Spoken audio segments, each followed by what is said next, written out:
there is a virtue that, when it blossoms in the human heart, transforms not only the person who cultivates it, but the entire environment around them. It is a silent, profound virtue that needs neither a stage nor recognition. It acts from the inside out, changing how we see the world, how we relate to others, and how we understand ourselves. This virtue is called compassion. Compassion is one of the highest virtues of a spiritually awakened being. It is not a superficial feeling, not a fleeting pity we feel in the face of a sad scene. True compassion is much deeper than that. To be compassionate is to develop a genuine sensitivity to understand the pain of others. It is to look beyond appearances, beyond the masks people wear, and to see the soul that suffers, that struggles, that searches, that makes mistakes, and that learns. It's about understanding the needs of those around us, not just material needs, but especially the needs of the heart, the need to be seen, to be welcomed, to be understood, to be loved, despite all imperfections. And it is also, and perhaps, this is the most difficult part, understanding our own limitations, recognizing that we too are imperfect, that we too make mistakes, that we too hurt others, that we too have shadows and unhealed wounds. A person who matures spiritually and lives with compassion begins to see the world with different eyes. They begin to see generosity where before they saw selfishness. They begin to feel respect where before there was judgment. They begin to nurture tenderness where before there was indifference. And this applies to all beings, to human beings, yes, but also to animals, to nature, to life in all its forms and manifestations. Because those who cultivate compassion understand that everything is interconnected, that everything is sacred, that every creature, every plant, every drop of water is part of the great miracle of divine creation and deserves to be treated with respect. Having compassion is like living under an umbrella of understanding. And what a powerful image that is.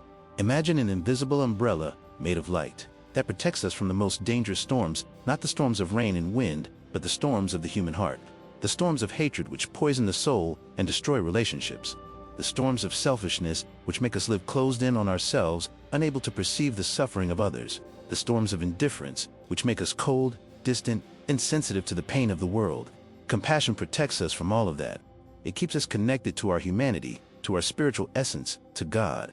And here is something that may seem impossible to many, but which is the true mark of those who have achieved deep compassion. When we are compassionate even towards those who hurt us, we are able to see in the other a brother or sister in suffering.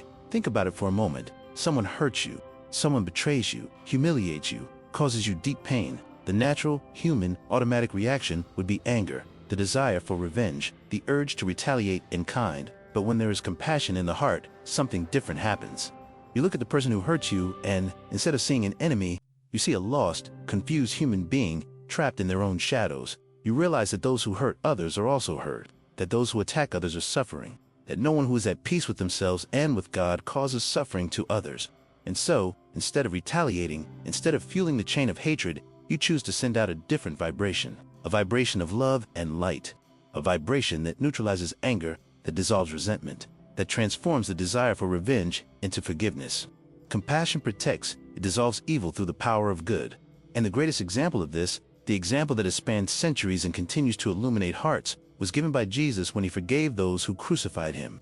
There he was, nailed to the cross, suffering unimaginable physical and emotional pain. And instead of cursing his tormentors, instead of asking for divine justice against them, he said, "Father, forgive them, for they do not know what they are doing." What compassion, what spiritual elevation. He did not see his persecutors as monsters. He saw them as ignorant beings, spiritually blind, who did not understand the gravity of what they were doing. And that is the power of compassion. It allows us to see beyond the act, beyond the offense, beyond the pain. It allows us to see the soul behind the action. But compassion isn't just for the big moments of trial. It can and should also be brought into everyday life, to the small challenges of daily life. Bringing compassion into everyday life lightens the soul.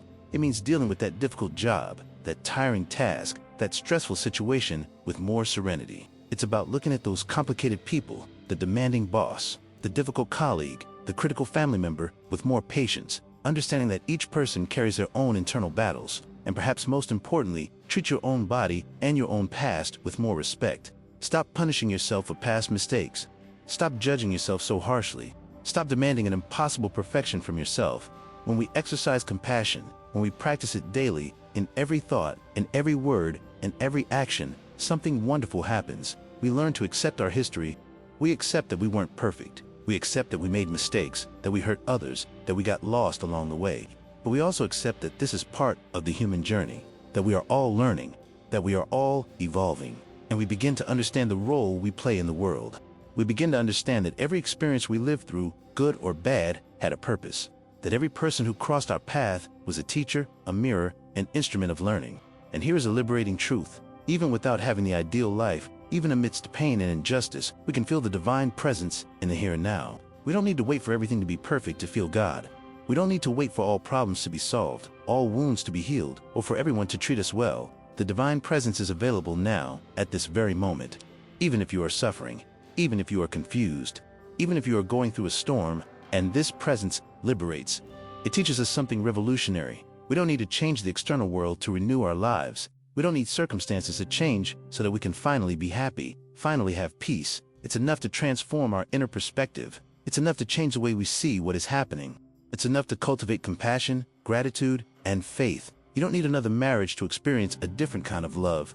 Love can already be different in the marriage you have now if you look at your partner with compassion. If you choose to see them with tenderness instead of criticism, with patience instead of irritation, you don't need another job to rediscover meaning. Meaning may already be in the work you have. Now if you can see your activity as a way of serving, as an opportunity to learn, as a chance to exercise your virtues. What is often lacking is not a different life. What is lacking is simply a new perspective, one that is more compassionate, more grateful, and wiser. A gaze that sees beauty where before it saw only monotony. A gaze that perceives opportunities where before it saw only problems. A gaze that feels gratitude where before there was only complaint. And when that perspective changes, your whole life changes. Not because circumstances have changed, but because you have changed. And by changing from within, you attract different things. You vibrate at a different frequency. You connect with other possibilities. So, if you are facing difficulties today, if you are tired, if you are discouraged, I invite you to take a break. Breathe deeply and choose to cultivate compassion. Compassion for yourself, for everything you've been through, for all the times you've fallen and gotten back up. Compassion for others, for those who have hurt you, for those who haven't understood you, for those who are as lost as you once were. Compassion for life, with all its mysteries, its challenges, its apparent injustices. Because when you live under the umbrella of compassion, the storms keep coming. That's inevitable, but you don't get wet. You aren't destroyed. You remain standing, at peace, trusting in God. If this message touched your heart, share it with someone special and leave a comment saying what you felt. And don't forget to subscribe to the Messages from the Soul channel to continue receiving words of faith, hope, and comfort. May compassion accompany you today and always, making your journey lighter, more conscious, and filled with God's presence. May you find peace in your transformed gaze, and may you be a light to those who cross your path.